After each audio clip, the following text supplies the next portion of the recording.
BA part third प्रथम प्रश्न पत्र मनुस्मृति द्वितीय अध्याय 219 से 233 पद्य डॉक्टर मनीषा गोदारा साचार्य संस्कृत राजकीय बाणगढ़ महाविद्यालय पीठ 219वां पद्य मुंडो वा जटिलो वा स्यात् अथवा स्यात् शिखा जटः न एनं ग्रामे अपि निम्नलोचयेत् सूर्यो नाभ्युदात् क्वचित् तं चेद् अभ्युदयात् सूर्यः शानं काम चारतः निम्नलोचयेत् वाप्य विज्ञानार्जपन् अनुप्स से दिनम मुंडन करते हुए अथवा जटाधारी या शिखा की ही जटा रखे हो, चाहे जैसा भी ब्रह्मचारी हो, उसको गांव में रहते हुए सूर्योदय और सूर्यास्त नहीं होना चाहिए। यदि सूर्योदय हो जाने पर भी इच्छावश ब्रह्मचारी सोया ही रह जाए तो दिन भर उपवास कर गायत्री का जप करे। इसी प्रकार न जानते हुए सूर्यास्त हो जाए तो दूसरे दिन जप और उपवास करे। मुंडन करते हुए अथवा जटाधारी या शिखा की जटा रखे हुए हो, चाहे जैसा भी ब्रह्मचारी हो, उसको गांव में रहते हुए सूर्योदय और सूर्यास्त नहीं होना चाहिए। यदि सूर्योदय हो जाने पर भी इच्छावश ब्रह्मचारी सोया ही रह जाए तो दिन भर उपवास कर गायत्री का जप करे। इसी प्रकार न जानते हुए सूर्यास्त हो जाए तो दूसरे दिन जप और उपवास करे। सूर्येन ही अभिनिमुक्तः शयानो अभ्युदितश्च प्रायश्चित्तम् अकुर्वाणो युक्तः स्यात् महत् एनसा। यदि सोए रहने पर ही सूर्योदय और सूर्यास्त हो जाए तो ब्रह्मचारी को प्रायश्चित करना चाहिए, नहीं करने से महापाप का भागी होता है।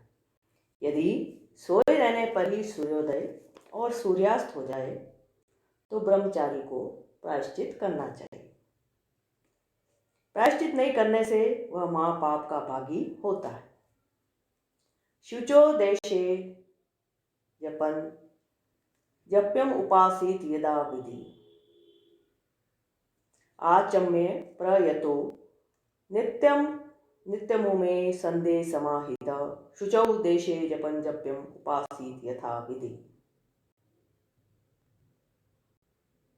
पवित्र प्रदेश में चित्र को एकाग्र करके नित्य आचमन करके दोनों प्रातः और साय संध्याओं को करके जप करता हुआ यथोक्त प्रकार से सूर्य की उपासना करें। शुचौ देशे पवित्र प्रदेश में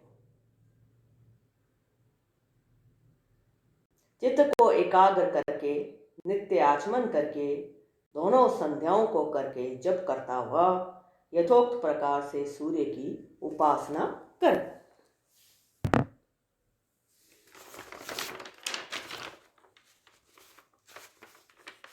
यदि स्त्री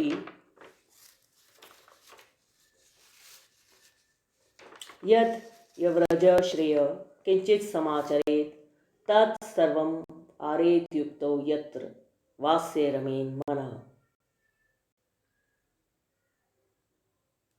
स्त्री या शूद्र किसी शुद्ध कर्म को करे, वह ब्रह्मचर्य पूर्वक ही उस कर्म को करे अथवा शास्त्रोक्त जिस कर्म से मन लगे उसे ही करे। स्त्री या शूद्र किसी शुभ कर्म को करे, वह ब्रह्मचर्य पूर्वक ही उस कर्म को करे अथवा शास्त्रोक्त जिस कर्म से मन लगे उसे ही करे। धर्म अर्थौ उच्यते श्रेय कामार्थो धर्म एव च एवे वा श्रेय स्त्री वर्ग इति तु स्थिति।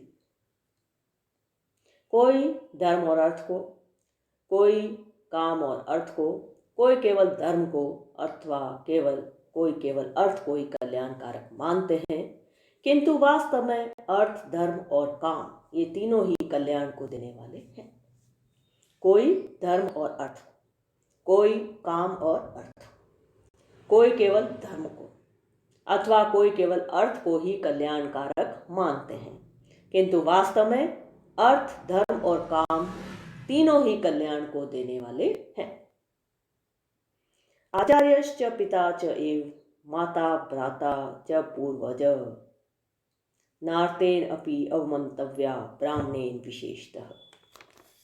आचार्य, पिता और ज्येष्ठ भ्राता, इन लोगों का अपमान दुखी होने पर भी नहीं करना चाहिए। आचार्य, पिता और ज्येष्ठ भ्राता, इन लोगों का अपमान दुखी होने पर भी नहीं करना चाहिए। विशेषकर ब्राह्मण का भी नहीं करना चाहिए। विशेषकर ब्राह्मण का कभी भी नहीं करना चाहिए। आचार्य, पिता और ज्येष्ठ भ्राता, इन लोगों का अपमान दुखी होने पर भी नहीं करना चाहिए। विशेषकर ब्राह्मण का कभी भी नहीं करना चाहिए। आचार्यो ब्राह्मणो मूर्ति पिता मूर्ति प्रजापते माता पृथ्व्या मूर्ति तु भ्राता सो मूर्ति आत्मना। आचार्य ब्रह्म की मूर्ति, पिता ब्रह्मा की, माता पृथ्वी की और भाई अपनी आत्मा की मूर्ति है।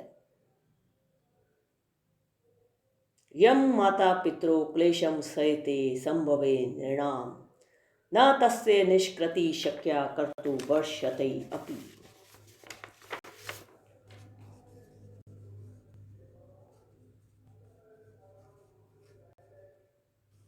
प्राणियों की उत्पत्ति में माता पिता को जो क्लेश सहन करना पड़ता है, उस क्लेश से वह 100 वर्षों में भी निस्तार नहीं पा सकते। प्राणियों की उत्पत्ति में माता पिता को जो क्लेश सहन करना पड़ता है, उस क्लेश से मनुष्य 100 वर्षों में भी निस्तार नहीं पा सकते हैं। वह 100 वर्षों में भी निस्तार नहीं पा सकता।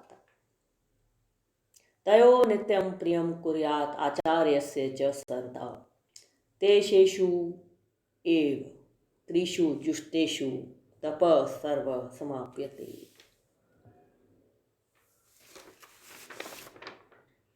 दोनों माता पिता और आचार्य को हमेशा प्रसन्न रखना चाहिए। इन तीनों के प्रसन्न रहने से सभी तपस्या पूरी हो जाती है। यम माता पितरो क्लेशम सहते संभवे नृणाम। प्राणियों की उत्पत्ति में माता पिता को जो क्लेश सहन करना पड़ता है, उस क्लेश से वह 100 वर्षों में भी निस्तार नहीं पा सकते हैं। उससे वे 100 वर्षों में भी निस्तार नहीं पा सकते। दोनों माता पिता और आचार्य को हमेशा प्रसन्न रखना चाहिए। इन तीनों के प्रसन्न रहने से सभी तपस्या पूरी हो जाती है। तेषां त्रयाणां शुश्रूषा परमं तप उच्यते न तयि अम्यन्युगातो धर्मम अन्यम समाचरेत्। इन तीनों की सेवा को ही परम तप कहते हैं। माता पिता और आचार्य, माता पिता और आचार्य, इन तीनों की सेवा को ही परम तप कहते हैं। इनकी आज्ञा के बिना किसी अन्य धर्म को नहीं करे। त एवि त्रयो लोका त एवं त्रय आश्रमा त एव ही त्रयो वेदा त एव उक्ता त्रयो अग्नय। वे ही माता पिता और आचार्य तीनों लोक हैं, तीनों आश्रम, तीनों वेद और तीनों अग्नि कहे गए हैं। वे ही माता पिता और आचार्य तीनों लोक, तीनों आश्रम, तीनों वेद और तीनों अग्नि कहे गए हैं। पिता वै गारे पतो अग्नि माता अग्ने दक्षिण स्मृतः गुरौ आवहन्य तु साग्नि त्रेता करियसि। पिता गार्हपत्य अग्नि, माता दक्षिणाग्नि और गुरु आवहन्य अग्नि है।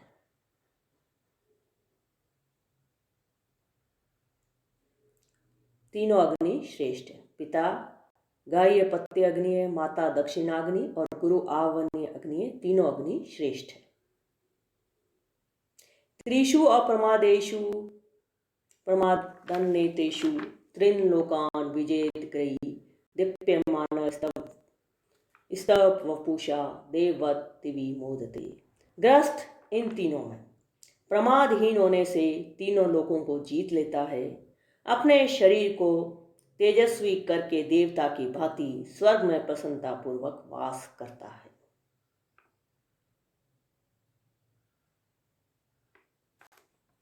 पिता वै गार्हपत्योऽग्नि, पिता गार्हपति अग्नि, गार्हपत्य अग्नि पिता हैं।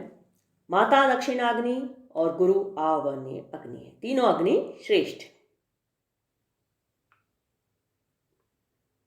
ग्रही ग्रस्त, एतेषु त्रिन, इन तीनों में